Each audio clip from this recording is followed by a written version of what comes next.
Hello दोस्तों, आप सभी का हमारे इस YouTube channel Tech Masters Academy में स्वागत है। आज का जो हमारा टॉपिक है जिसमें हम डिस्कस करने वाले हैं कि रीइंफोर्स्ड सीमेंट कंक्रीट में अलग अलग तरह के सेक्शंस कौन से हैं। अगर मैं सबसे पहले सेक्शन की बात करूं तो सबसे पहला सेक्शन है अंडर रीइंफोर्स्ड सेक्शन, दूसरा है ओवर रीइंफोर्स्ड सेक्शन, तीसरा है बैलेंस सेक्शन। इन तीनों सेक्शंस का इस पर्टिकुलर सब्जेक्ट में बहुत ज़्यादा सिग्निफिकेंस है एंड ये portion exam point of view से बहुत ही ज़्यादा इंपॉर्टेंट है बिकॉज इस पर्टिकुलर सेक्शन से ही हम लोग आरसीसी को आगे डिस्कस ज़्यादा डिटेल में कर सकते हैं। तो चलिए शुरू करते हैं। शुरू करने के पहले मैं आपको बता दूं कि ये particular question university plus GATE plus MPSC या फिर जेई हर एग्जाम पॉइंट ऑफ व्यू से बहुत ही ज़्यादा इंपॉर्टेंट है। तो वीडियो को पूरा देखना ताकि आपको इसके बेसिक कंसेप्ट ध्यान से समझ में आ जाए। तो चलिए शुरू करते हैं। तो चलिए दोस्तों, सबसे पहला सेक्शन स्टार्ट करते हैं जिसका नाम है अंडर रीइंफोर्स्ड सेक्शन। अब यहाँ पर अंडर रीइंफोर्स्ड सेक्शन का मतलब क्या होता है? एक ऐसा सेक्शन जिसमें हम लोग स्टील प्रोवाइड कर रहे हैं रिक्वायरमेंट से कम। मतलब इन this section the quantity of the steel provided is less then what is required for the balance design. एक पर्टिकुलर बैलेंस डिजाइन के लिए जितना स्टील लगता है मैं उससे कम स्टील प्रोवाइड कर रहा हूँ। तो इसका पॉइंट क्या है? इन this section the amount of steel provided is less than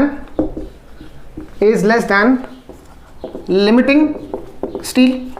मतलब जितना स्टील का रिक्वायरमेंट है मैं उससे कम स्टील प्रोवाइड कर रहा हूँ। तो जिसको मैं लिख सकता हूँ mathematically AST which we are going to provide या provided it is less than AST limiting। एक पर्टिकुलर बैलेंस सेक्शन के डिजाइन के लिए जितना स्टील लगता है मैं उससे कम स्टील प्रोवाइड कर रहा हूं, उसको बोलते हैं अंडर रीइंफोर्स्ड सेक्शन। इसका दूसरा पॉइंट, अब क्या हो रहा है? अगर आप स्टील थोड़ा कम प्रोवाइड कर रहे हैं तो उस केस में in this section the actual depth of neutral axis एन मतलब होता है neutral axis is less than limiting depth of neutral axis. इस पर्टिकुलर केस में एक्चुअल जो न्यूट्रल एक्सिस का डेप्थ होता है जो कि आपके स्टील के प्रोविजन पे डिपेंडेंट है वो वैल्यू लिमिटिंग वैल्यू से कम आती है। मतलब XU less than XU max. So this is one of the most important point in which the under reinforced section has the depth of neutral axis very much less than the limiting depth of neutral axis। अब इसका जो तीसरा point आता है जिसको बोलते हैं point number C। इस पर्टिकुलर पॉइंट में या फिर इस पर्टिकुलर सेक्शन में ध्यान देना, स्टील अपना परमिसिबल स्ट्रेस सबसे पहले रीच करेगा। सो मैं लिखता हूं यहाँ पर in this section steel reaches its permissible strain prior to concrete. इस पॉइंट का ये मतलब है कि स्टील सबसे पहले जाके फेल होगा। मतलब स्टील अपना परमिसिबल स्ट्रेस बोलो या परमिसिबल स्ट्रेन बोलो कंक्रीट के पहले रीच कर सकता है। It means we can say that steel will fail first as compare to concrete के मुकाबले आपका स्टील इस पर्टिकुलर सेक्शन में सबसे पहले फेल हो जाएगा। ऐसा क्यों हो रहा है? क्योंकि आपने स्टील का एरिया कम कर दिया। स्ट्रेस क्या होता है? स्ट्रेस होता है फोर्स अपॉन एरिया। मैं अब स्टील की बात कर रहा हूं तो stress in steel is force upon area steel. अगर आप एरिया कम कर रहे हो तो अल्टीमेटली स्टील पे स्ट्रेस बढ़ने वाला है। तो स्टील पे स्ट्रेस पड़ेगा तो स्टील अपना परमिसिबल स्ट्रेस या परमिसिबल स्ट्रेन सबसे पहले रीच करेगा कंक्रीट के मुकाबले। तब स्टील सबसे पहले फेल होगा as compare to concrete. Next point number D, Indian code के हिसाब से हम लोग अंडर रीइंफोर्स्ड सेक्शन ही प्रैक्टिकली प्रोवाइड करते हैं। ऐसा क्यों? क्योंकि स्टील का फेलियर हमारे लिए फायदेमंद है। मतलब अगर स्टील पहले फेल हो रहा है it is very good for us. ऐसा क्यों? मैं ऐसा क्यों बोल रहा हूँ? नाउ सी, हमने इसके पहले के लेक्चर में डिस्कस किया था कि स्टील एक डक्टाइल मटेरियल है और डक्टाइल मटेरियल फेल होने के पहले आपको बहुत बार वार्निंग प्रोवाइड करता है। So steel is such a material which provides you enough warning before failure. So Indian Standard 456/2000 it permits the use of under reinforced section. Code ये बोलता है कि आप अंडर इन्फो सेक्शन ही यूज करो practically, ताकि आपको अगर आपका स्ट्रक्चर फेल हो रहा है तो आपका स्ट्रक्चर आपको सबसे पहले वार्निंग देना, ताकि आप प्रिपेयर हो जाओ कि इस स्ट्रक्चर को हमको रिपेयर करना है। तो पॉइंट नंबर डी क्या है, Indian standard 456/2000 permits the use of under reinforced section. Under reinforced section allowed है कोड के हिसाब से, क्यों? Because steel is a ductile material, steel is a ductile material and it gives proper warning before failure। आपको fail होने के पहले proper warning मिल जाएगी कि स्टील फेल होने वाला है, तब आपको इंडिकेशन मिल जाएंगे। लेट अस से ये स्टील के बार्स है, तो ये स्टील का बार जब फेल होने का ट्राई करेगा तो ये बेंड होना स्टार्ट होगा। जैसे ही स्टील बेंड होगा वो अपना कंक्रीट का टुकड़ा बाहर फेंकेगा, तो आपको एक वार्निंग मिल गई कि स्टील बेंड हो रहा है या फिर स्टील डिफॉर्म हो रहा है, तो आपको इंडिकेशन मिल जाएगा कि कंक्रीट का जो स्ट्रक्चर है वो मेरे लिए सेफ नहीं है। सो अंडर इन्फो sections are allowed as per Indian standard 456/2000। अब जो हमारा ई पॉइंट है उसके हिसाब से the equation for moment of resistance, the equation for moment of resistance is governed by steel. Now see, इस पर्टिकुलर सेक्शन में कंक्रीट के मुकाबले स्टील पहले फेल हो रहा है, मतलब steel is reaching the permissible stress prior to concrete. Now see, आपके पास मोमेंट निकालने की दो इक्वेशन थी जो कि मैंने ऑलरेडी डिराइव कर लिया है। अगर आपको इसका डेरिवेशन नहीं पता तो आप इसके पुराने वीडियोस चेक कर लीजिए, मैं आपको डिस्क्रिप्शन में इसका लिंक दे देता हूँ। सी, मोमेंट का इक्वेशन क्या था, वो था CU इंटू ZU, या फिर क्या था TU इंटू ZU। यहाँ पर पहले कौन फेल हो रहा है, पहले स्टील फेल हो रहा है, तो यहाँ पर मैं स्टील का फोर्स यूज करूंगा, that is TU into ZU, उस पर्टिकुलर मोमेंट का इक्वेशन जनरेट करने के लिए। So the equation for moment of resistance is governed by the steel failure, therefore the moment is nothing but TU into ZU। अब ध्यान देना, यहाँ पर MU का मतलब है अल्टीमेट मोमेंट, मतलब ये पर्टिकुलर सेक्शन इतना मोमेंट कैरी कर सकता है, तो जो पहले फेल होगा उसके हिसाब से मैं मोमेंट का इक्वेशन जनरेट करूंगा। सो MU is TU into ZU। बोलिए आपका TU का फॉर्मूला क्या था, वो था 0.87 FY/AST। ZU का मतलब था लीवरम, लीवरम क्या था D - 0.42 XU।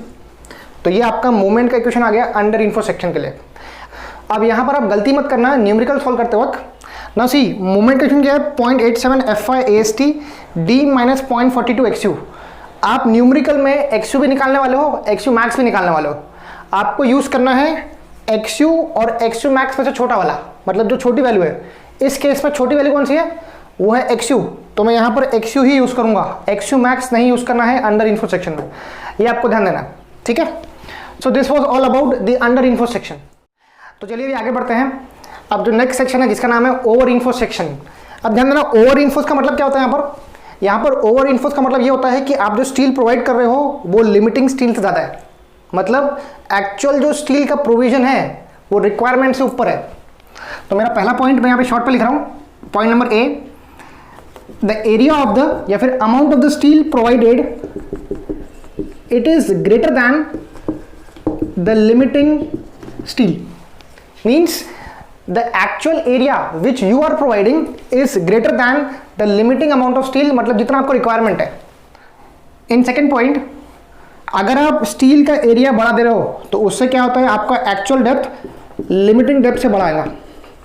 Your XU will be greater than XU max, मतलब actual depth of neutral axis will be greater than limiting depth of neutral axis. Next point number 3, अब ध्यान देना, ओवर इन्फो सेक्शन में आपने स्टील का area बढ़ा दिया। अब मैं बात कर रहा हूँ स्ट्रेस की। स्ट्रेस क्या होता है, फोर्स अपॉन एरिया। आपने क्या किया, स्टील का एरिया बढ़ा दिया, स्टील का एरिया आपने क्या किया, स्टील का एरिया बढ़ा दिया।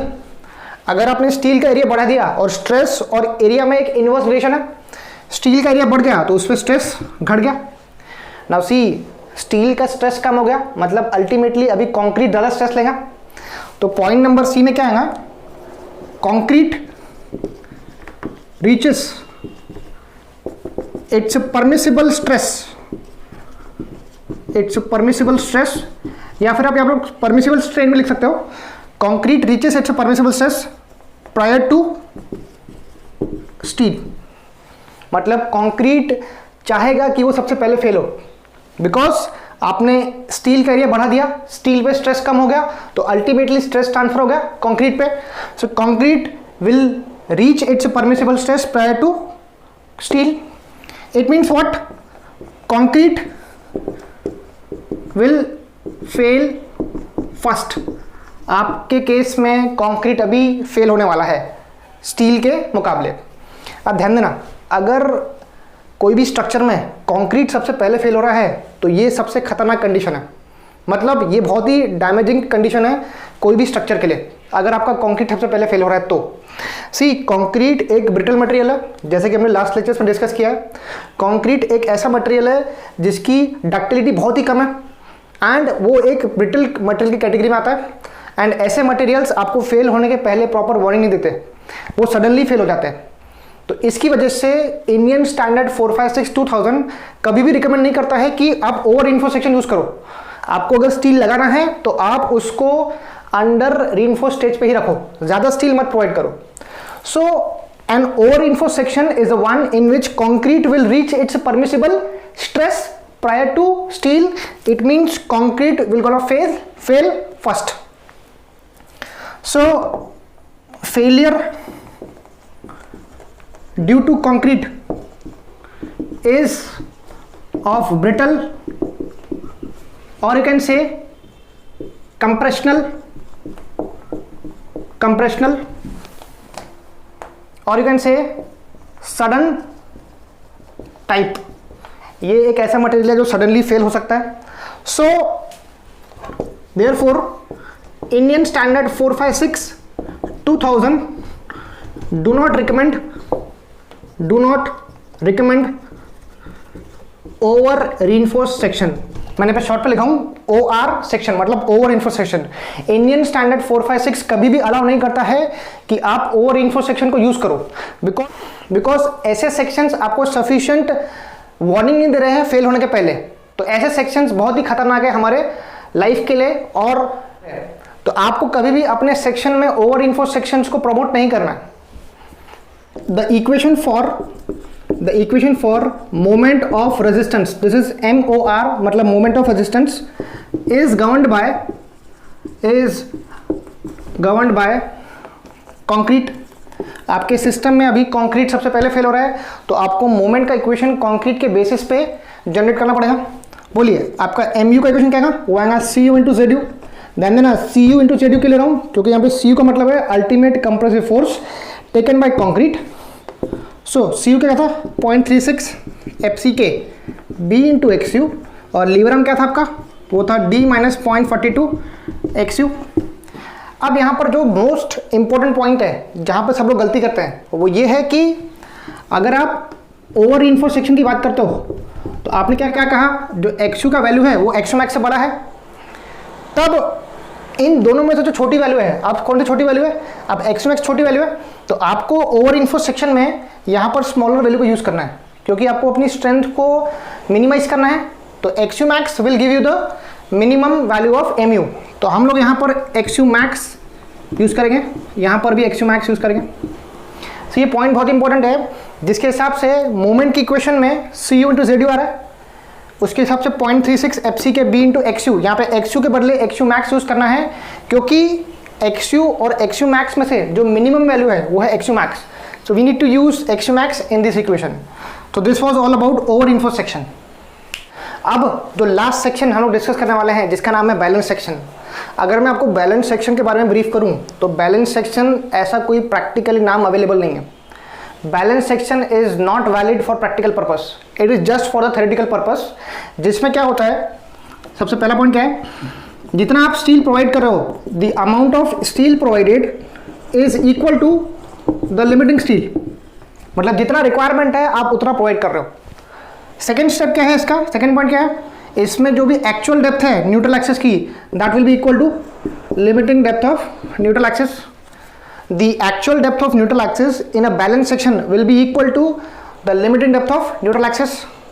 पॉइंट नंबर 3, अब ये बहुत इंपॉर्टेंट पॉइंट है क्योंकि प्रैक्टिकली पॉसिबल नहीं है ना। सी बैलेंस सेक्शन के हिसाब से कंक्रीट और स्टील दोनों अपना परमिसिबल स्ट्रेस साथ में रीच कर रहे हैं, या फिर in this section concrete and steel will reach their permissible stress simultaneously.